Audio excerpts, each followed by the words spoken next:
toi-même, tu crois que si tu meurs, tu vas aller au paradis. Pendant que tu ne supportes pas Dieu, la présence de Dieu, tu n'arrives pas à tenir dans la prière, même 1 heure, même 2 heures. C'est-à-dire, quand on commence à prier, on est à l'église et puis les gens sont à l'aise et puis on loue Dieu là. Toi, tu es mal à l'aise.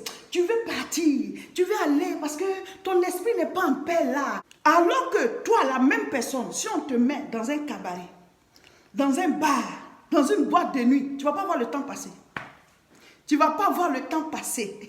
Ça veut dire que tu prends plus plaisir à ces choses-là qu'à la présence de Dieu. Tu prends plus plaisir à ces choses-là qu'à la présence de Dieu. Et tu crois qu'après la mort, tu seras sauvé? Vous croyez? Tu ne peux même pas supporter Dieu. Tu n'arrives pas à tenir dans sa présence. Et c'est après la mort, tu vas tenir là-bas? Non, mes frères, mes soeurs. Il ne faut pas qu'on arrive nous-mêmes, c'est-à-dire, il ne faut pas qu'on se mente à nous-mêmes. Il ne faut pas qu'on se mente à nous-mêmes. On doit se regarder dans le miroir, face à face, pour dire, est-ce que je suis chrétien? Est-ce que j'ai réellement accepté Dieu? Est-ce que Dieu est vraiment dans ma vie? Parce que la mort, là, c'est un voyage imprévu. À tout moment, un accident, paf, quelque chose arrive, paf. Ça dit l'éternité, là, c'est la porte à côté. À tout moment, tu peux basculer là-bas. Tout le monde, tous ceux qui sont nés d'un homme et d'une femme, nous tous sur cette terre, à tout moment, on peut quitter la terre. On peut partir, on est voyageur sur la terre, on est étranger. Donc pendant que tu es là, prépare ton éternité. Mais l'affaire de Dieu, là, tu ne supportes pas sur la terre, et tu es là calme, tu penses que quand tu vas mourir, toi, te retrouver au paradis. Mais c'est par rapport à quoi? C'est par rapport à quel calcul? Jésus dit, si quelqu'un a honte de moi ici-bas sur la terre, devant les hommes, moi j'aurai honte de lui là-bas au ciel devant les anges. Sur la terre, tu n'arrives pas à supporter Dieu, tu n'aimes pas sa présence, tu caches même ta Bible, tu caches même le fait que tu sois chrétien. Il y a des gens, même quand ils sont assis en lieu public et qu'ils doivent manger, ils ont honte de prier. Tu as honte de Jésus, tu as honte d'être chrétien. Pendant que ceux-mêmes qui font des choses qui ne sont pas bien là, ils montrent ça au grand jour. Je suis fier de ça, je suis fier de ceci. Et toi, tu n'es pas fier de la vie éternelle, tu n'es pas fier du Fils de Dieu.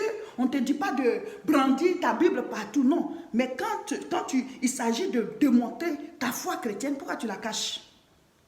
Pourquoi tu la caches? Non, je ne veux pas gêner les gens. Donc c'est Dieu qui gêne les gens. Tu ne sais pas qu'ils ont besoin du salut. Tu ne sais pas que tu dois montrer ton drapeau pour que si les gens ils ont des besoins, ils puissent venir te voir. Toi, tu es le représentant de Jésus-Christ partout. On est dans nos sociétés, les gens ils souffrent. Il y a des gens qui sont poursuivis la nuit, on sait leur coup. Et ils se disent, qui va m'aider? Mais si la personne se rend compte que toi tu es chrétien, ou bien que tu es chrétienne, elle peut venir vers toi, elle peut venir vers toi en cachette. Vous ne pouvez pas savoir ce qui se passe dans la vie des gens. Mais vous cachez votre foi chrétienne. Vous avez honte de Dieu. Vous ne supportez pas sa présence. Vous ne voulez pas affirmer votre foi. Mais en même temps, vous voulez aller au paradis après la mort. Ce n'est pas possible, hein?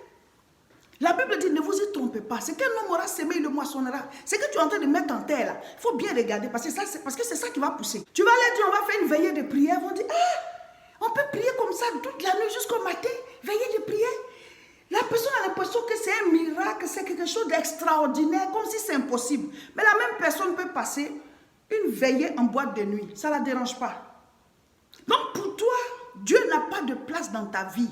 Mais en même temps, après la mort, tu veux aller chez Dieu. Explique-moi, est-ce que tu crois que ce sera possible?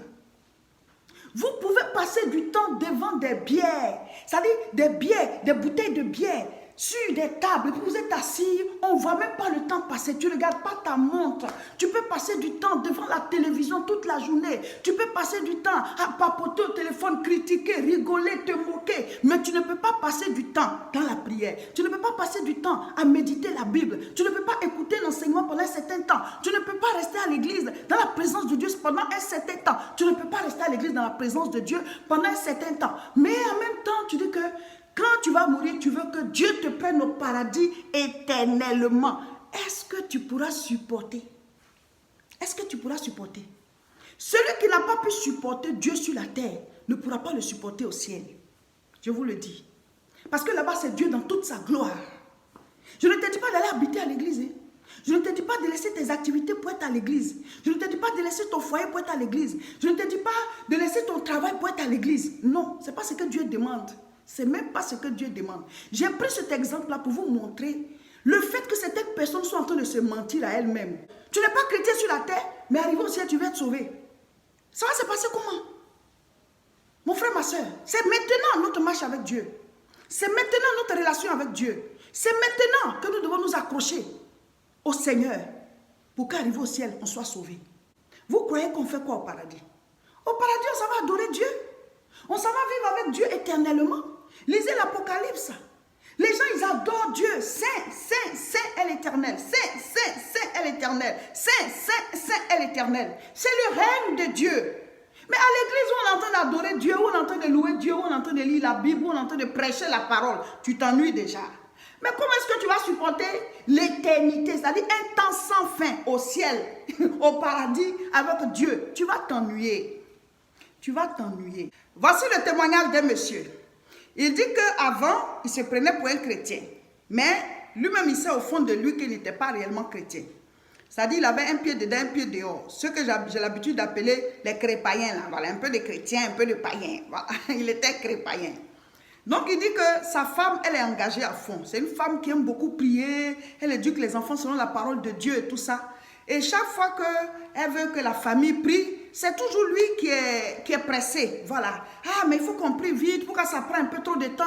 Mais même quand elle commence à prêcher et que ça prend du temps, lui, il va faire du bruit, il va faire quelque chose pour montrer que ah, mais ça a un peu trop duré, ça a mis un peu trop de temps. On est tous chrétiens, mais quand même, il ne faut pas exagérer et tout ça. Et ça, tout le temps devant les enfants. Et donc, sa femme lui dit, mais on est en train d'enseigner la parole de Dieu aux enfants. Il dit, mais ça prend trop de temps. Mais elle dit, mais quand on regarde la télévision, là, ça prend plus de temps, hein. Ça prend plus de temps. On peut regarder des films qui durent 2 heures du temps. Mais quand on est en train de prier comme ça, c'est toujours toi le papa là. Tu veux que ça finisse vite. Tu remis tes pieds, tu fais des choses et tout ça. Et puis, il dit, ah, ça devient des histoires. Ils finissent la prière toujours en histoire et tout ça. Mais sa femme, elle se calme, elle se dit que petit à petit, un jour, ça va aller. Et donc, elle priait beaucoup pour son mari. Même quand ils vont aller à l'église. Quand ça va prendre du temps, son mari va sortir, il va aller s'asseoir un peu vers la sortie là. Et puis, il est là-bas, puis il attend. Pourtant, il dit les chrétiens, mais lui va bouder le culte. Et sa femme lui dit, mais quand on va sortir d'ici là, on va partir à la maison, tu vas faire quoi? C'est pour t'asseoir devant la télévision, non? Oui, c'est vrai, tu vas te reposer, mais la présence de Dieu, ça repose. On ne va pas passer toute la journée ici, mais au moins, les quelques heures qu'on a décidé de donner à Dieu là, il faut être sincère, il faut être à fond, il faut suivre. Mais tu es tout le temps en train de bouder, pourtant tu dis que tu es chrétien, mais ça a pris un peu trop de temps. Tu vas stresser tout le monde, tu es là. C'est comme ça que lui, il était. Et donc, il dit que sa femme continuait toujours de prier.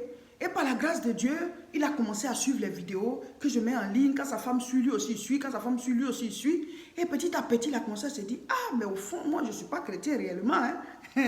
Il a commencé à se rendre compte qu'il n'est pas chrétien réellement. Parce que ce comportement-là, au fur et à mesure qu'il écoute la parole de Dieu, il voit que c'est un comportement qui est étranger à la Bible.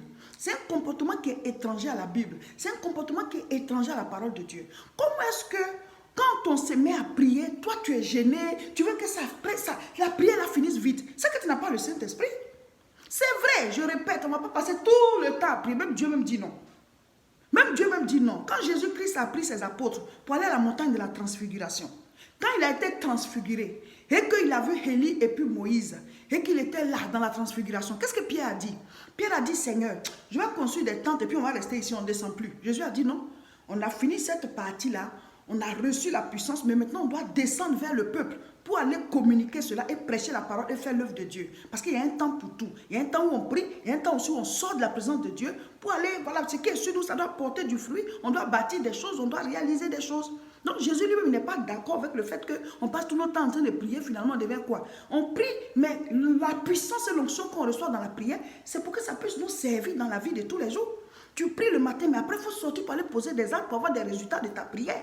Voilà, donc Dieu n'est pas d'accord qu'on passe tout le temps en train de prier, prier, prier. Non, ce n'est pas de ça qu'il parle. Tu dis que tu es chrétien, tu dis que tu t'es donné au Seigneur.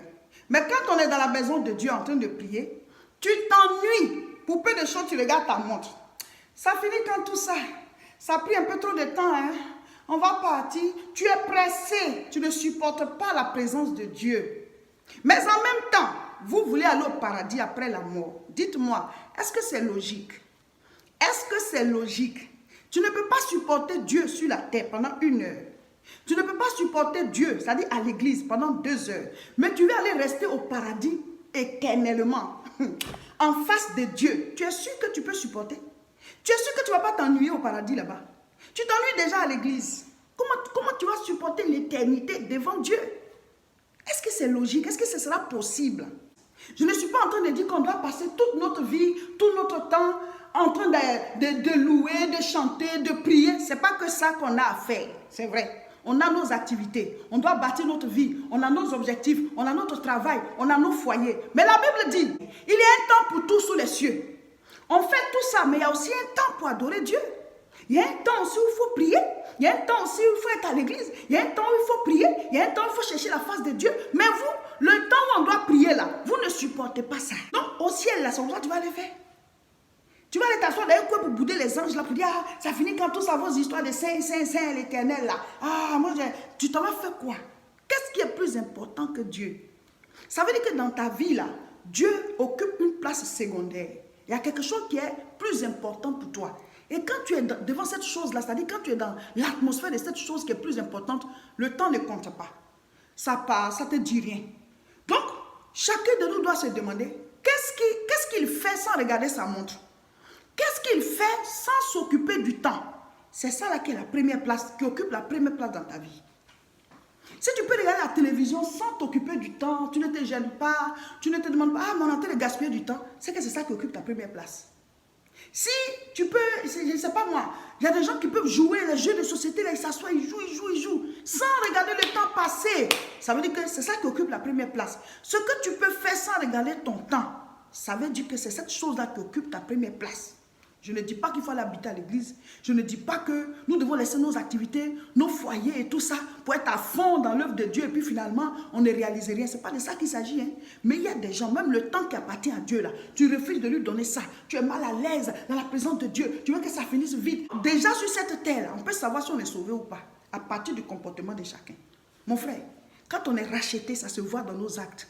Quand on est racheté, ça se voit dans notre relation avec Dieu. On est amoureux du Seigneur. On aime Jésus parce que lui nous a déjà aimés. Car Dieu a tant aimé le monde qu'il a donné son Fils unique Jésus-Christ. C'est par amour que Jésus-Christ est venu mourir pour nous à la croix de Golgotha. Personne ne l'y a obligé.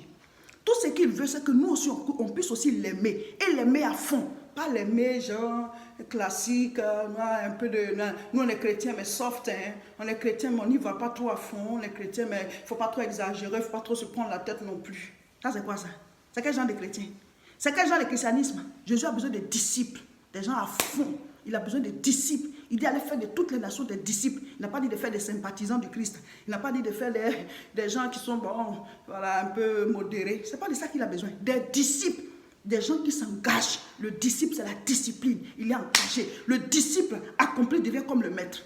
C'est de ça que le Seigneur a besoin. Donc, ça passe ou ça casse. Ça passe ou ça casse. Si tu veux, tu t'engages et tu vas au ciel. Ou alors, tu fais petit comme tu es en train de faire là. Tu vas te retrouver de l'autre côté.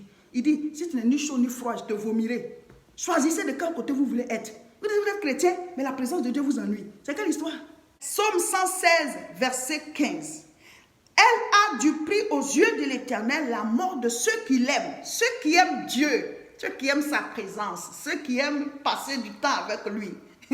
Même leur mort a du prix aux yeux de Dieu. C'est-à-dire le jour même que tu dois quitter la terre, le Seigneur dit, mon enfant arrive. C'est une gloire. Les anges se déploient. Elle a du prix aux yeux de Dieu, la mort de ceux qui le craignent. Donc même si quelqu'un veut te tuer, même si une situation veut te tuer, que ce n'est pas ton heure, Dieu dit, qui veut toucher là? Qui veut toucher ici? Parce que lui là, il m'aime trop. Donc ça augmente ta valeur devant Dieu. Aimer Dieu, là, c'est aimer sa présence. Aimer passer du temps avec lui. Quand on aime quelqu'un, on aime passer du temps avec lui. Apprenez à lire la Bible, apprenez à prier, apprenez à aimer, à savourer la présence de Dieu. Ce dimanche 31 mai à 10h30, heure de la France, nous allons faire une séance de baptême du Saint-Esprit en ligne. Voilà. Il est important que vous puissiez recevoir le baptême du Saint-Esprit. Et si vous l'avez déjà, il est important que vous receviez le renouvellement spirituel. Et donc ce dimanche 31 mai, c'est la Pentecôte, nous célébrons la Pentecôte, c'est l'avènement du Saint-Esprit sur la terre. Donc préparez-vous, connectez-vous à 10h30 heure de la France sur notre page Facebook Réseau International Richesse et nous on va prier, on va prêcher et vous allez recevoir le baptême du Saint-Esprit de là où vous êtes. Ce ne sera pas la prière en salle à l'église, mais ce sera en live là comme ça on va s'asseoir et on va prier pour vous. Donc, dès maintenant, abonnez-vous à notre page Facebook Réseau International Richesse et dimanche 10h30, connectez-vous. Et puis aussi, abonnez-vous à notre chaîne YouTube La Moisson TV. Mais la prière en live du baptême du Saint-Esprit, ce sera sur la page Facebook Réseau International Richesse. Partagez cette vidéo.